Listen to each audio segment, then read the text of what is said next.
I'm Sean. I'm Rhonda. And we're excited to be with you today. You know, another area that we need to watch out for is not getting into a state of denial about what's taking place in the relationship. Kind of like, I guess you'd say like an ostrich sticking their head in the sand and everything's okay because I'm not paying attention to what's taking place. Wow, I think about, the couples that are like, everything is okay. What's wrong with my spouse? And it's like, what? Because everything is okay on your side of the relationship, we must therefore project everything is also okay on my spouse's side of this relationship. In other words, it's pointing the finger at the spouse that's presenting the issue and saying to them, the only problem is that you see a problem and that you're vocalizing that there's a problem. Wow. The problem is all wrapped up in you. If you weren't vocalizing that there's a problem, we wouldn't have a problem. This person is dismissing the spouse and, they're unwilling to see that they could do anything that needs to improve in the relationship. So, we want to be careful that we're not overlooking issues, sweeping them under the rug and hoping they'll go away. They only create barriers. They only increase distance. So if one spouse in the relationship has an issue, we have an issue. Your issue has to be as important to me as if I had the issue and I was presenting the issue. If we're one, isn't that the case? That's right. And so we can't let one person suffer just because I don't see it as a problem. Sometimes that we can get into, I guess, sort of a discouraged state in the relationship when things aren't going as well as we would like for them to, and feel like things are not ever going to get any better. We're just stuck in this downward spiral. Yeah, and none of these helpful things will work for us. Well, the thing is, one person can cause a change in the relationship. One person can do the right thing and invite God into the marriage. That's right. And guess what?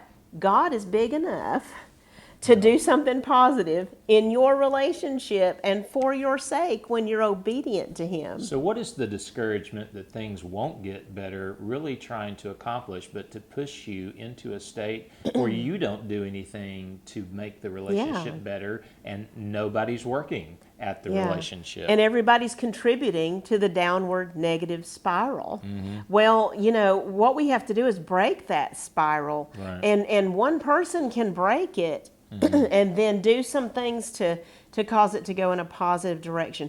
There are little things, and we've got a lot of videos on them, check them out, that spouses can do to have a positive impact on the relationship. But a lot of it's got to do with getting up off of our little rears and putting out the effort that's needed to understand the spouse and see things from the spouse's perspective. It's having hope that our relationship can improve if we start implementing the right kinds of behaviors and words and putting that into practice. It will get better, even if I'm the only one or feel like I'm the only one that is working on it. Right. Another thing is we just keep doing what we're doing and hope things will change. And that's like, it's helped you so far, so it's going to magically turn at some point and you're not going to do anything different.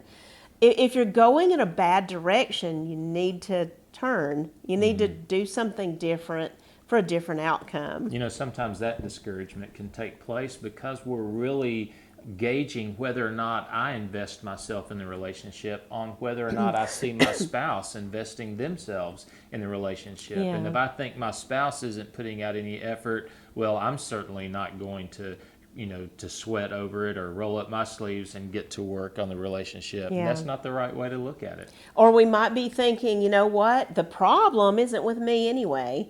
The problem is with my spouse. Why? I don't need to make any changes. I'm doing the right thing. All of my friends say, I'm not doing anything wrong. I'm doing the right part. I'm acting like a godly woman or a godly man. It's my spouse that needs to change. And if my spouse makes a change, then we would be okay. But we don't realize a lot of times what our own contribution is to a negative cycle. You look at what Jesus said about taking the thing out of your eye so that you can see clearly how to take whatever out of your brother's eye. And sometimes we can be so focused on the fault of my partner, we can't see what we need to improve. Right. We have a lot of videos about what to do to turn things in a different direction. Check those out and see some of our self-help videos there. We so enjoyed getting to talk with you today and look forward to seeing you again soon.